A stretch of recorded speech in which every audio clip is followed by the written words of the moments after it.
Aqui mais uma vez com o Acesp Podcast e aí também na edição especial do Acesp Acelera. Aqui nessa ocasião eu tenho o Pedro Portugal da Pantheon, que vai falar do projeto dele e tudo que motivou a ele estar aqui junto com a gente. E eu tenho meu parceiro Marcelo Ambrosio da Fusion Ventures, que com a Acesp está coordenando o programa do Acesp Acelera, junto com os parceiros Stefanini, OBR Global, e o patrocínio do Sebrae, que está ajudando bastante. Mas então, olha, eu vou começar aqui, Pedro, e eu vou te perguntar algo que eu perguntei para os outros, né? E que é o que foi... eu dei contexto antes de fazer a pergunta. Tudo que a gente tem aprendido aí na jornada de aceleração, a gente percebeu que acho que tem melhor sucesso, ou que consegue realmente chegar no destino, são aquelas que nascem a partir de uma convicção do propósito. Sim, não, eu concordo. E aí, então, a gente quer entender qual foi aquela primeira faísca que te apontou para o seu propósito, para você poder compartilhar com a gente.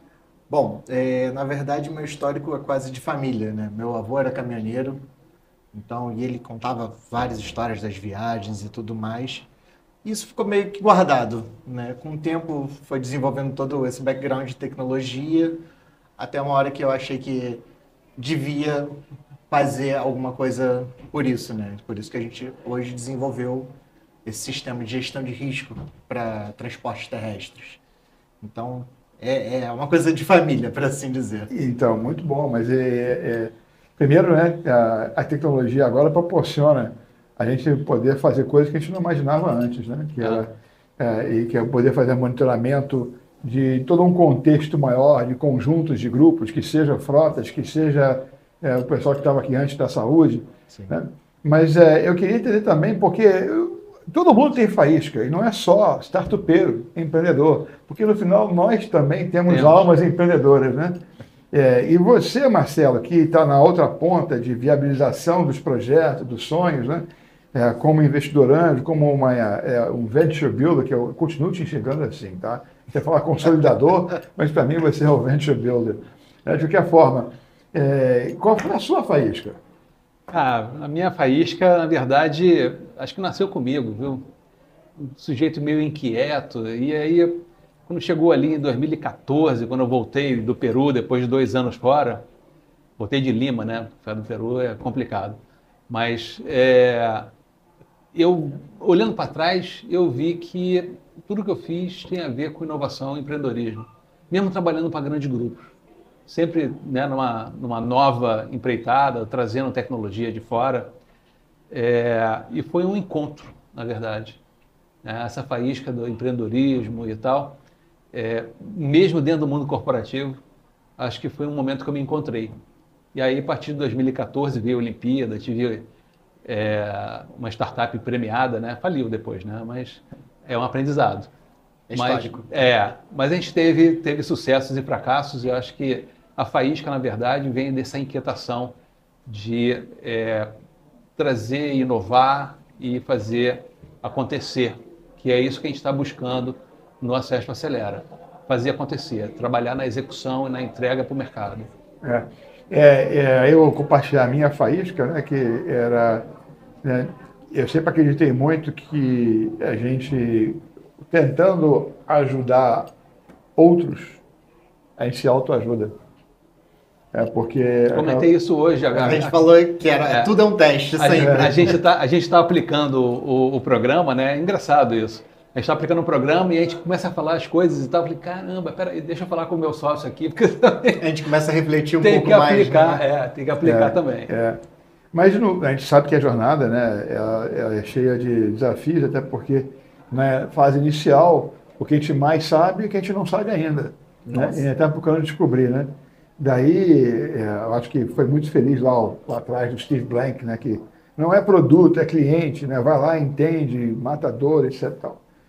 Mas, então, Pedro, conta um pouco mais sobre o que você está fazendo. Bom, Hoje, depois de alguns anos, de alguns programas de aceleração, de algumas surras, tropeços, como todo mundo de preferência tem que ter, né, para aprender, a gente conseguiu consolidar um sistema de gestão de risco, né, como eu falei. Então, através do celular, a gente consegue monitorar o geoposicionamento dos motoristas, alertas de fadiga para eles, até perfil de direção, né? Então, a gente consegue saber se ele está tendo uma direção mais perigosa e tudo isso alertando para o gestor em tempo real, né? Então, essa massa de dados que a gente gera é importante para a gente poder criar rotas mais seguras, mapas de calor em casos de áreas de maior incidência de acidente, exatamente para isso. Poder fazer predição, né? Você consegue parar antes do motorista começar a exercer o primeiro sinal de fadiga, ou mudar a rota, no caso de rotas mais perigosas, né? E, consequentemente, isso se converte em dinheiro menos gasto para as empresas, né? Você poupa dinheiro com menos sinistros, que são valores absurdos que eles têm, né? Eu diria que isso, inclusive, está na mesma linha que estava conversando com a Mônica Valente no projeto dela, né, que o que ela faz gera uma economia para as operadoras em torno de 30%. Então, quer dizer, ela tem que validar isso, né? Mas eu acho que esse é o primeiro grande percepção de valor que se cria do ponto de vista prático. Mas eu tenho uma outra curiosidade. Seu nome, Panteão. Então, vamos lá. Eu, desde pequeno, sou apaixonado por mitologias, todas. Então, a gente quis trazer o Panteão como se fosse uma morada dos deuses observando a Terra e cuidando das pessoas. E cada projeto que a gente foi desenvolvendo, com as características específicas, tinha internamente uma sigla de um deus qualquer. O primeiro que a gente fez para Transpetro também foi o PRT, que era Proteus. Para Gerdau, o primeiro foi ANG, Ang, que era Angra, deusa do fogo. Teve esse que é o MPS, né, o que é do sensor de fadiga, que é de Morpheus. E vai indo, assim. Então, essa é a base da Panteão, porque a gente criou o nome Panteão. Mas teve o Bino também, né? Não, aí a gente... Então, internamente. Aí ele acabou virando Bino. Poxa, pior que tem essa galera da geração nova não entende, eu fico muito triste. É o personagem que tinha Pedro lá. Bino, é Cilada Bino. Foi por isso que eu queria muito, eu ainda vou ter ele como... Ele ou o Antônio Fagundes como garoto propaganda, vai vendo. Stênio Garcia e Antônio Fagundes. Olha, muito bom. Mas, Marcelo, compartilha com a gente que você está já aí na pista ajudando startups a se desenvolverem há algum tempo, né? O que você encontra nessas jornadas que é comum a todos quando você olha para o desafio que elas têm? Cara, basicamente, muita gente até que está um pouco mais avançada, tá? Às vezes tem que dar 2 passos atrás porque perde um pouco a noção ou a vantagem competitiva, ou aquela vantagem única, ou está mal definido, né? Enfim, então é muito importante você voltar um pouquinho, dar 2 passos atrás. E a gente, no programa, a gente está pegando uma simetria bem grande, né? De gente que está um pouquinho mais avançada e outros menos.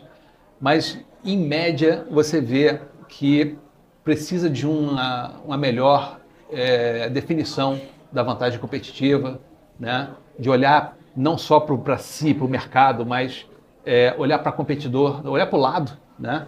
E tentar ser melhor do que não só o competidor, mas também o seu substituto. Muitas vezes você não vende porque o cara simplesmente não faz nada, né? O seu substituto, ele não fazia nada. Mesmo que você tenha aí um ganho enorme, mas ele sem fazer nada, ele sobrevive. Então, assim, essa noção de você buscar um diferencial competitivo e uma vantagem única, né? Acho que é a busca que todas elas deveriam partir. Você está falando uma coisa que, na minha experiência também, eu detectei que aqui no Brasil se faz pouco para realmente conseguir uma validação. Que esse aqui é meu ICP, né? Esse aqui é o persona ideal para atacar. Né? Então, você tem aí, eu não sei se funciona contigo, mas já tem uma métrica que, cara, você tem que ter pelo menos 300 respostas inteiras daquilo que você está procurando revelar, do ponto de vista do seu persona. E para o cara conseguir 300 respostas inteiras de um formulário bem concebido, sabendo perguntar, o cara precisa fazer 2.000 entrevistas, mínimo. E eu não vejo esse nível de validação ainda no mercado brasileiro. E é por isso que muita gente acaba quebrando, porque até consegue, no primeiro momento, captura lá na primeira rodada, aí está postando todo o carvão em cima daquele persona que ele acha que está bem validado. E ele acaba descobrindo que não está. No Brasil, e aí o dinheiro balbal. No Brasil, a gente tem algumas mazelas, né, do ecossistema brasileiro comparado ao americano, por exemplo, que é muito mais maduro. Então, tem a questão do crédito, que, enfim, é caro e é muito diferente, né? Mas tem essa questão do time também, que eu acho que é uma coisa importante, né? Geralmente, você tem ali 3 a 4 funções que toda empresa tem que ter.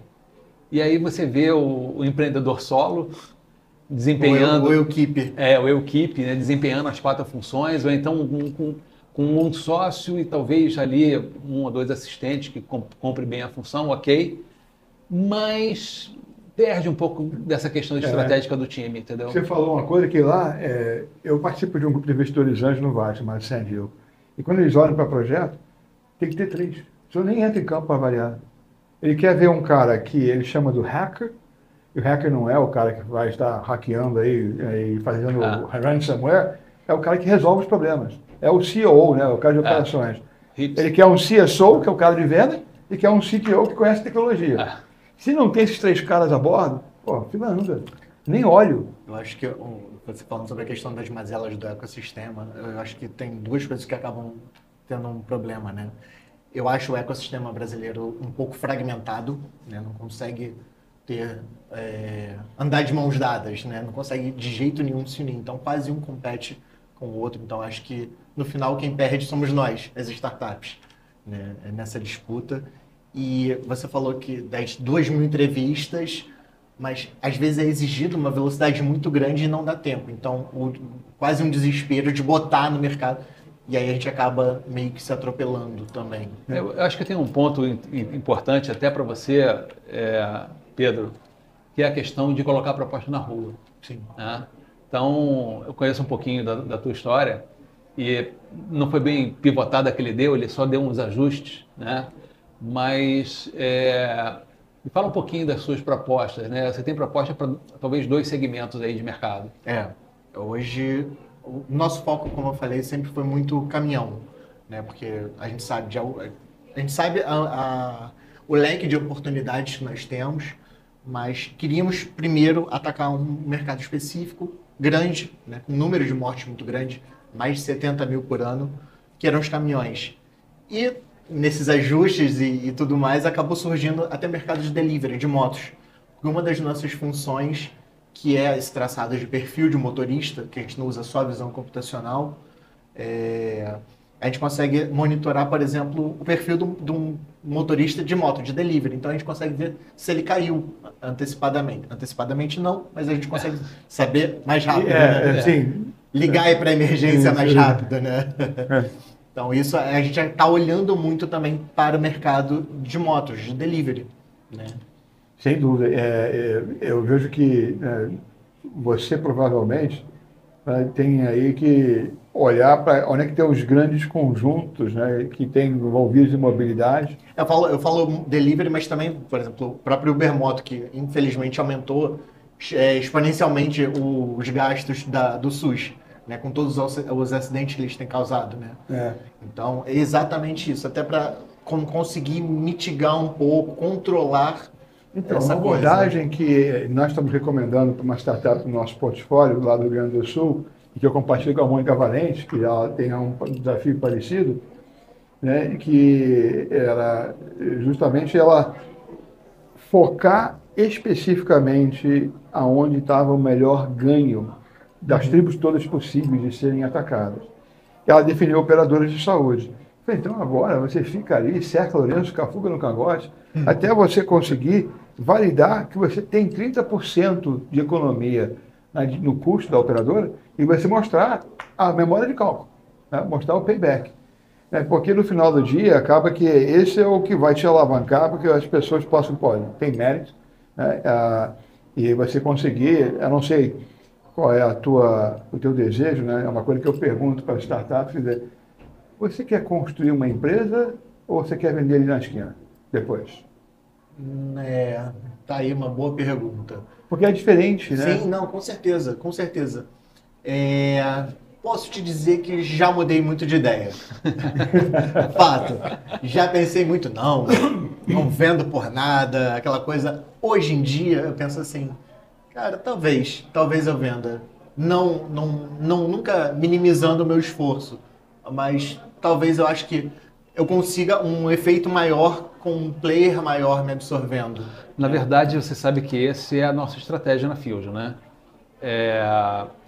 Isso não é excludente. Não. O sujeito pode construir uma grande empresa, mas ele pode absorver ao longo do caminho outras. Sim. Então, ou ele pode ser absorvido, como você falou, e você fazer parte e agregar de algo valor. maior. Você agregar valor em uma empresa maior. Exatamente. Entendeu? Eu não fujo do meu propósito. Não é excludente. Exatamente. Tem uma distinção que eu percebi, quando você pensa na estratégia que você vai desenhar, se eu vou vender a minha empresa, eu vou ter uma estratégia de desenvolvimento. Se eu vou construir uma empresa, eu vou ter um outro posicionamento, porque eu vou proteger meu cap table, eu vou estar muito mais focado em estar consistentemente construindo os blocos, porque o cara que quer vender desde a largada sabe que então vai ver quem é que vai me comprar.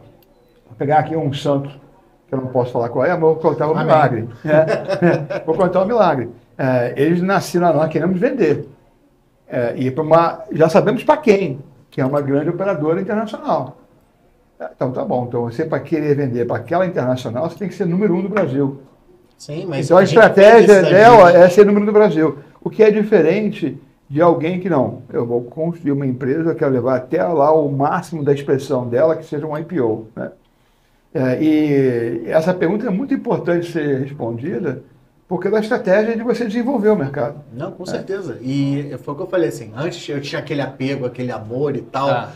Hoje eu vejo assim, eu consigo fazer o efeito muito maior se eu for absorvido por um player maior. E a gente mudou todo esse caminho e toda a preparação, todo o ICP, exatamente focando nisso para frente ser absorvido. Fala olhando para aquela câmera ali, quem vai te comprar? Sério?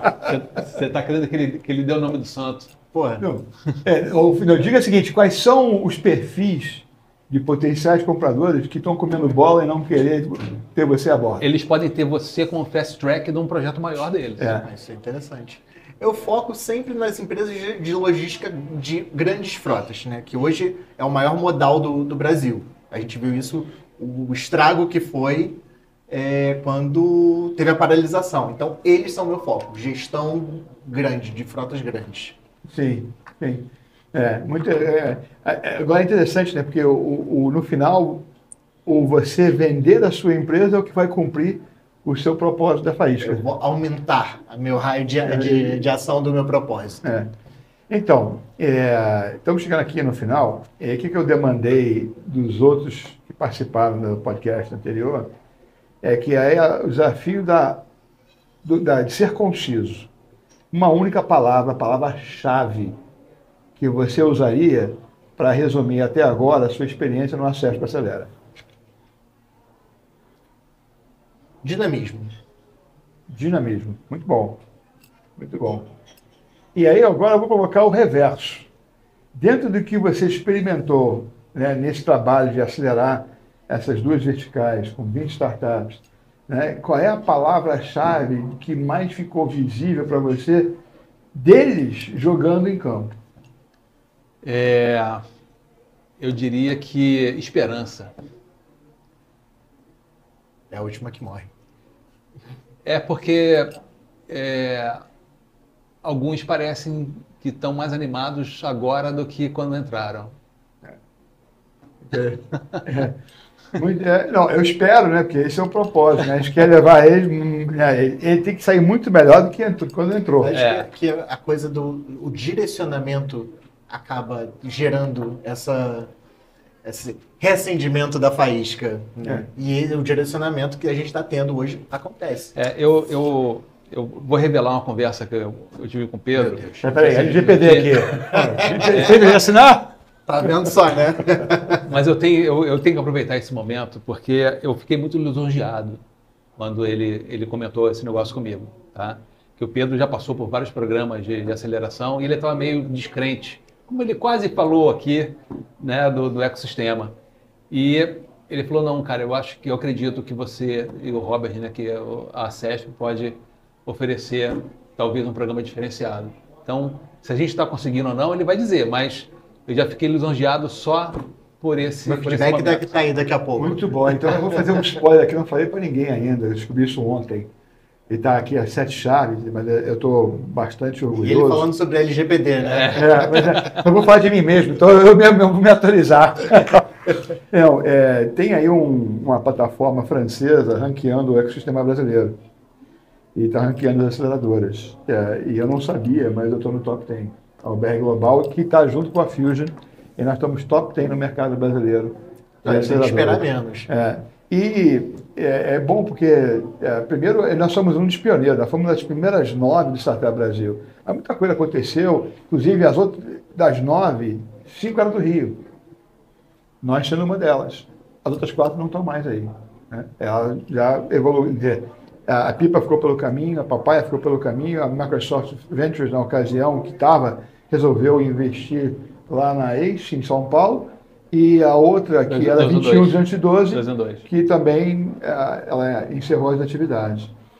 Mas eu digo isso porque a gente sempre focou justamente nessa questão maior da execução e de você ter objetividade, né? E não que a gente vai acertar sempre, né? Mas a gente tem uma convicção plena de que se a gente tiver esse foco de execução, e aí vem os OKRs que a gente brinca, né? E a objetividade, você vai conseguir trazer e agregar valor, né? Nós estamos aqui na CESP Acelera, um consórcio entre a Fusion Ventures e a BR Global. Então tem um DNA dos dois, e eu acho que daqui a gente sobe para o top 5. Opa! Aqui uma fusão acontecendo com a Fusion. Mas essa é a ideia, né? 1 mais 1 ser muito maior que 2. Sim, é isso aí. É o que eu falei, não pode ser fragmentado. Você falou uma coisa que é um desafio cultural. Eu comentei no outro podcast, né, que eu não consigo me furtar de fazer ping-pong cultural entre brasileiro e americano. E quando eu me posiciono como americano, olhando para a cultura brasileira, né, eu vejo aqui comentado na área da saúde, a espera do cidadão brasileiro pelo assistencialismo, né? Deixa o governo resolver para mim, em vez de ele entrar em campo e ser proativo. Deixa alguém resolver para mim. Né? Qualquer um resolver, exato. E a outra coisa é o comodismo, né? E a outra característica é a cultura individualista que o brasileiro tem, que gera essa fragmentação. Quer ver 4 respostas diferentes aqui, numa mesma pergunta? Vou convidar o Marcos para participar. Quantos partidos políticos tem no Brasil? Putz, 60? 72. 200. Você não tem ideia. Surgiu a cada dia. 36. Metade do meu. Mas então, então você olha que uma estrutura político-partidária, né, é uma expressão que está, né, numa posição de imposição na sociedade muito grande. Não tem um espectro tão grande de ideais para Mas nunca teve, aí tá, esse é o ponto. Tem como dividir tanto. Na verdade, é interesse... São agendas pessoais e não agendas de Estado, né? Exato. E essa fragmentação, que é o espelho de uma nação, ela acaba também espelhando em todos os outros segmentos. Nosso próprio segmento de tecnologia. Né? Na Índia, quantas entidades empresariais do setor de tecnologia tem? Não faço ideia. Não vou nem chutar mais. Tem uma. Uma. Inglaterra? Uma. Estados Unidos? Uma. Não, isso não é possível. Uma só? Uma. Chequei aí. No Brasil? 4. E 3 só no Rio, né?